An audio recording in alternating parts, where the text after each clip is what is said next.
There I had talked to the Birmingham police, but after getting all the detail of the discussion I heard and everything, he says, look, the case has not been solved. You really should talk to a detective. Helen, she's been at this for 20 years now, and very, very good reason. They were saying, well, he never drew the maps. He never did any of this. Helen fabricated this whole thing. They're saying that Helen fabricated this whole thing, which is not true, and I don't give a damn who John's family is or what status they have, but they're lying. What people don't understand is how I could have fell asleep on this. It took me 13 years to wake up. Keep in mind, though, I thought it was all nonsense. It was just silly talk at the restaurant, and I had no idea that any of this was real.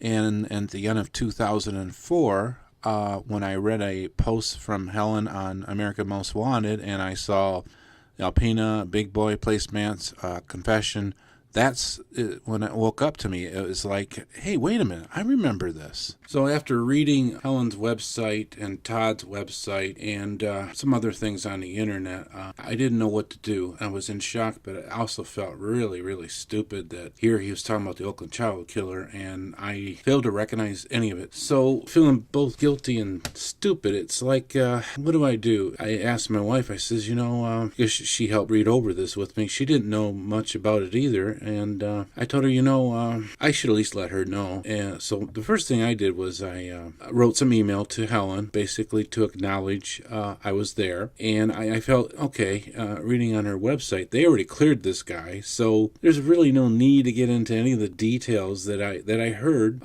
Just let her know I was there. And I wrote an email and I described which booth they sat in and what they were wearing. And after corresponding with Helen for the first time, I have a neighbor that's a cop, a retired cop actually, from Roseville. I ended up talking to him. He's my neighbor here next door. Discussed this whole thing. I wanted to know what he knew about the Oakland child killer and Helen Dagner. And he doesn't remember much. He was a cop at the time. He remembers them looking for a blue gremlin, but he didn't have much else to say on that. But after getting all the detail of the discussion I heard and everything, he says, look, the case has not been solved. You really should talk to a detective. They'll be glad to talk to you. They'll make arrangements to come and see you somewhere and talk to you, which wasn't really the case. But anyway, from there I talked to the local police here. They ended up giving me a few numbers, and I ended up being bounced around the phone a little bit. And then I ended up talking to someone from Pontiac who was running the investigation at the time. And when I got in detail on the phone about what I heard,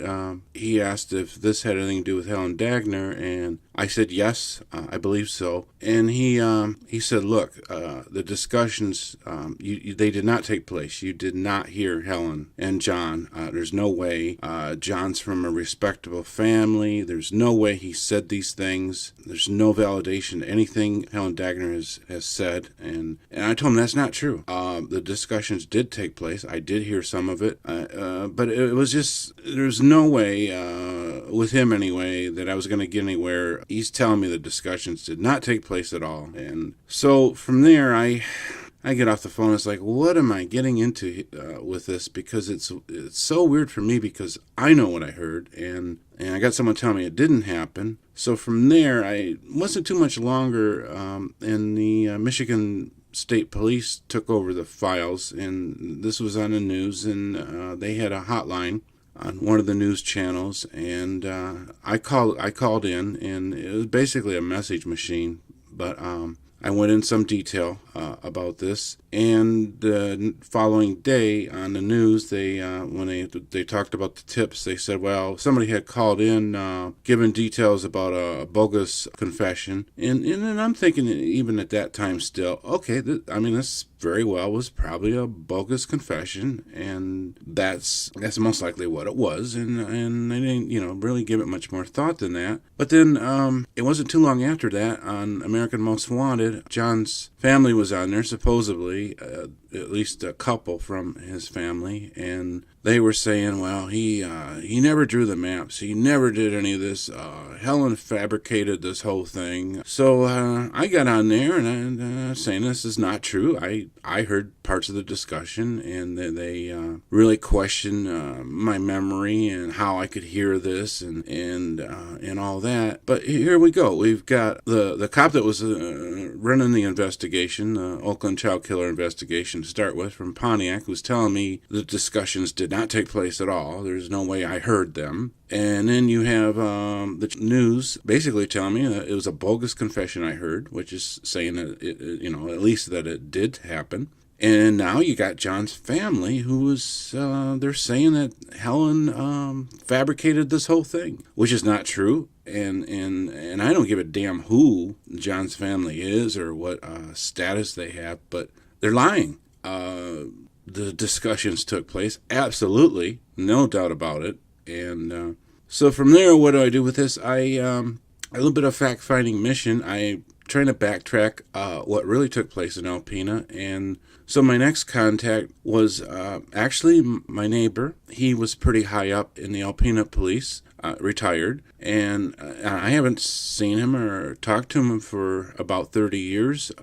But I went to his door, and we ended up talking about baseball and everything else. He was part of my Little League coaching staff. So we talked on a lot of things, and then I brought up to Helen Dagner, and he first mentioned something about some of the charges against her, and then I told him, I says, look, as far as those discussions at Big Boy, I heard them. I heard parts of it, and what should I do? And I explained the frustration with this whole thing. His advice was, you really ought to be talking to the police who came to town to investigate this in the 90s. That's who you should be talking to. So from there, I had talked to the Birmingham police. I talked to a man who is very close to the King family, and he was one of them that was up in Alpena. He wasn't really involved with the case anymore, but I did sit down and talk to him. From there, I would eventually talk to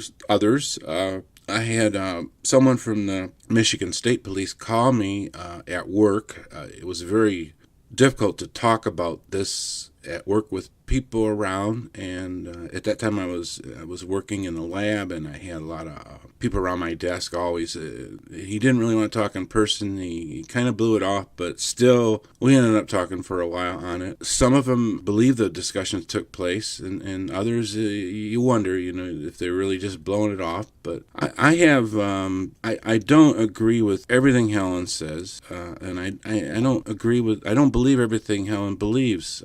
My side of this is just that I heard the discussions. They did take place, and I'm just trying to tell them out there, take a look at this guy. Don't get the impression that this didn't happen, that these discussions were not told. Helen fabricated it. That's not true. Take a serious look at this guy. That's all I'm asking. I have no bones to pick with anyone. I respect anyone who wears the uniform. I have a lot of friends who are cops, so and they do what they can with this. Helen, she's been at this for 20 years now, and very, very good reason, as I know that these talks did take place, and there's something behind it. I mean, I only heard an hour's worth of it, and I sure didn't know what I was hearing at the time. It made no sense. I didn't comprehend what it was. But she spent all this time talking to this guy, and she's still at this 20 years later. There's a reason for that.